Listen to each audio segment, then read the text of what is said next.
Hey, good morning, everybody. It's Bob Phibbs, the Retail Doc. Glad you're joining me here today for my fourth of my six special Bob stories. Today, before I get into that, just welcome and do me a favor. Join when you're wherever you are. Just tell me where you're joining in from, whether that's across the country, whether that's in the United States. It doesn't matter. I always like to know who's here live, and even if you're watching this on the replay, that's great because we are forming a community of people who are out to change the world by the people working and shopping in retail. By the way, as you go through, you can also subscribe to this if you're watching it on LinkedIn or you're watching on YouTube or Facebook. So you never miss one of my live videos because I have another couple that I will be doing shortly. Hey, good morning, Pamela from South Dakota. Glad you're here today. Today, I'm going to be talking about the missed opportunity syndrome.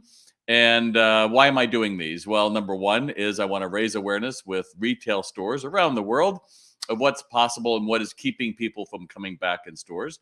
Number two is to encourage you to register for my webinar, which will be this Tuesday on secrets to keep customers coming back. So I will these live videos, I'm telling you what keeps things from happening, and then I will share with you what to do if you're interested, of course, to change the world and make more money and more margin and live the life that you want. So join me on Tuesday, and I will put the link in here as well. By the way, you can just scroll down and find that link also in my feed because I'm sharing it everywhere.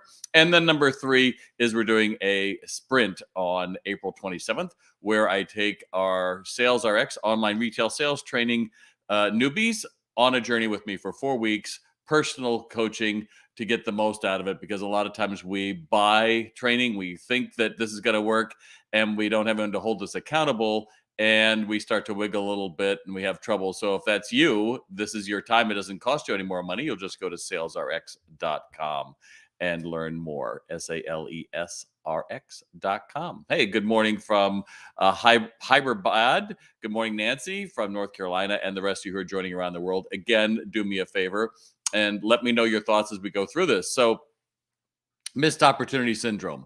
I was talking about this to Mary Grace. She was one of my VAs. Those of you who are in Sales RX remember Mary Grace. She's since moved on to computer training, I believe, and learning. So, Mary Grace, if you're watching this, thanks. And she shared this story about her mom towards the end of the pandemic. She had bought a new bike, like a lot of people did, and she decided to go out and spend more time outdoors. So she buys the bike without Mary Grace. Her mom goes in, buys the bike, and they say, come back in a couple weeks and we'll make sure everything is still good. It's all tight and everything. We'll do a safety inspection after been using it for a while. So Mary Grace decides she's going to take her mom back to the bike store, and they come in, and the guy takes the bike, and they're looking around, and the guy goes back behind the counter while the technician is looking at it.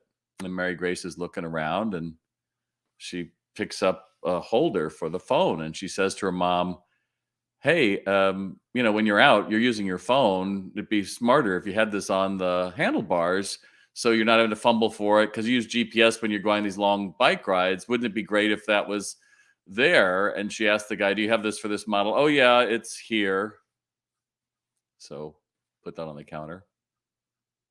Mary Grace looks down and she goes, Mom, you like to use water and stay refreshed. Instead of having that in like in a backpack, wouldn't that be nice if it went right in the middle of the bike where the holder is? They're right over here. So her mom, oh, yeah, that'd be great. So she gets that.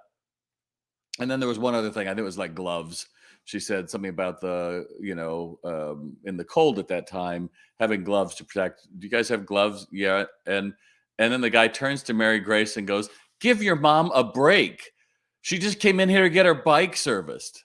And in that moment, Mary Grace is like, wow, that's what we're talking about with missed opportunity syndrome. You think your employees have that same affliction? I can pretty much guarantee you they do. Because somehow at the most basic area, they feel selling is bad, that they are a fraud, that they are pushy. And what's happening, we're seeing in retailers around the world right now, is we have so given up on training and giving up on the whole idea, how do we keep their minds engaged, that most of your products become nice to have, not must-haves. And we're seeing this. It's funny. I was on the conversation with a retailer the other day, and they're like, yeah, we need it. but they've cut our training budget 30%.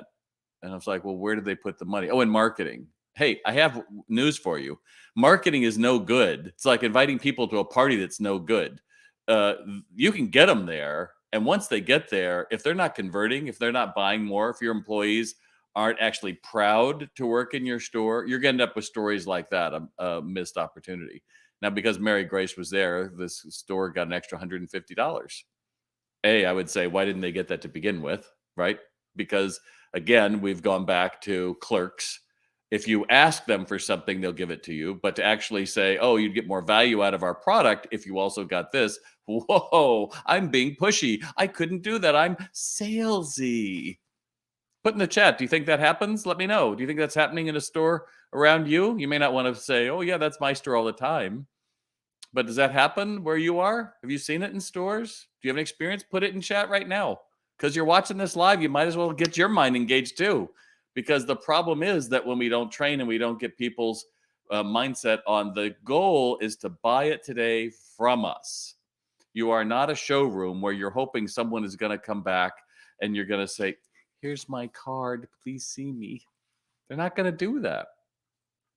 Because the problem is, at its most basic, the associate feels that questions are invasive. 100% it does, Julia. Exactly. That they feel like a fraud. And so, they got her to come back to that store for a safety check. We think she's going to go back again. Think she's going to rave to her friends. Nobody raves about an average or poor experience. And here's the thing, as Mary Grace said to me at the time, you've kind of ruined my ability to go to a lot of retail stores because I see what I'm not getting and I understand why I don't want to buy. And then I leave the store. A lot of people don't have those eyes. So they just say, oh, well, I didn't see anything I liked. That's not it. You didn't feel you mattered. You didn't feel someone gave a damn that you bought it. No one was glad you shopped and came in today. Hey, look, I've gone into some high end malls lately. You might only get 2 or 3 people in a day that can afford really expensive items. And if your employees are not geared up and ready to go, their minds are going to fall back into that wait and sleep mode of like, oh, hi, let me know if you need anything. You want any water? And they think that's the job. The job is to get the sale, right? The job is to get the sale. And it's very interesting. There's a very big story about a CEO a few days ago who was recorded live on a Zoom call and said, let's not go to the pity party. And instead of worrying about not making your goals, why don't you find a way to hit them? And people are like, oh, what a horrible CEO. And she's awful. And I will admit the way that it came off in the video is not so great. However, too many people are unwilling to say, this is what we can do. And so what happens is the employees fall back to, well, this is all that's possible. And they probably aren't going to buy anything. And boy, I hate retail. And I bet if I could get an extra 50 cents, my life would be better. We have gotten out of developing employees because we've gotten out of training, because we've allowed ourselves to think the merchandise can do the heavy job, which it can't. I don't care how wonderful your products are, kids. I don't care what your design is. There's somebody who is cheaper, better, faster, somewhere online, somewhere down the way. There's a million reasons. And while it's great to say we have this iPhone. Well, I got a little blur on this morning, but iPhone 14. What if you're out of stock and they want the purple? Is your employer just going to say, yeah, well, we don't have it. We're out. Oh, well. Or are they going to realize the person wants a phone? That's why they're here. Much like in Mary Grace's case, the woman wants the best experience she can have with this bike she just got. Why wouldn't you give it to her? Oh, because we have missed opportunity syndrome. So with that in mind, we're right about 10 minutes, which is my goal. I don't want to be preaching to the choir, but I also don't want people to feel like they've got to go through and spend a long time with me. If you want to spend longer time, this seems like a valuable exercise for you. Plan to join me next Tuesday, April 25th at 3 p.m. Eastern time. Yes, if you can't attend, you can watch the video if you register. But I'll also ask you a couple of questions when you register just about your goals so that I can craft it just for you. Because that's the other part of retail is that it's exciting when it's a personal relationship, not a transaction. It's not something to check a box like, oh, go greet those people. If they don't innately want to greet them, if they don't innately want to sell, if they aren't proud to be working at your store, who's responsible for that? You. You not only hired them, but you onboarded them. And if you allow people to fall back into old, you know, problems. I was in a furniture store in California about 6 months ago, and they had a greeter at the front because I guess that's their ups. And they're like, "What can I help you with today?" As you walk in the door, it's like, "I'm just looking," and I guess that was their up. So then you'd start walking around the store. No one talks to you, but then the other person, they're all in the middle, all talking about sales are slow. And then there was a woman that came up and she took the place. And it's like, do you really think that's training? Do you think that's an exciting place to work? Do you realize how much money you're leaving on the table because you are allowing missed opportunity syndrome? Yeah, I'm get mad about it because right now we're going to hear more and more stories of, oh, we're in a recession, and oh, the malls are this and that. Hey, traffic is up, people are lingering longer, but they're not going to put up with people who make us do the work like Mary Grace had to do. She did the job of the sales. She should have gotten the commission on it, not the other guy. Indeed, if he has paid commission. So, what do you think about this? Let me know.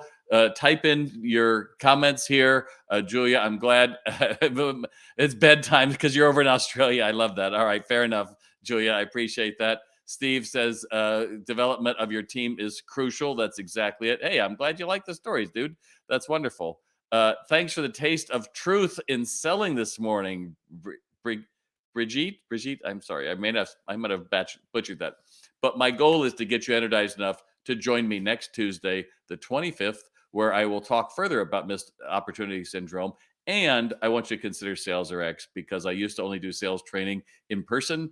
And unfortunately, in person is just not as effective as having online 24/7, where we map out exactly the managers learn everything the associates are going to learn first. You have a kickoff meeting, and then the associates work at a slower level because it's behavior training.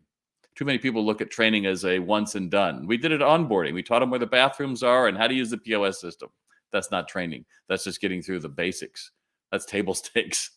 What matters is what is the experience you want someone to have when they're in your store, and then how does it look, and what does success look like? We talked about that yesterday. And if you didn't see my other videos, this is number 4 of 6.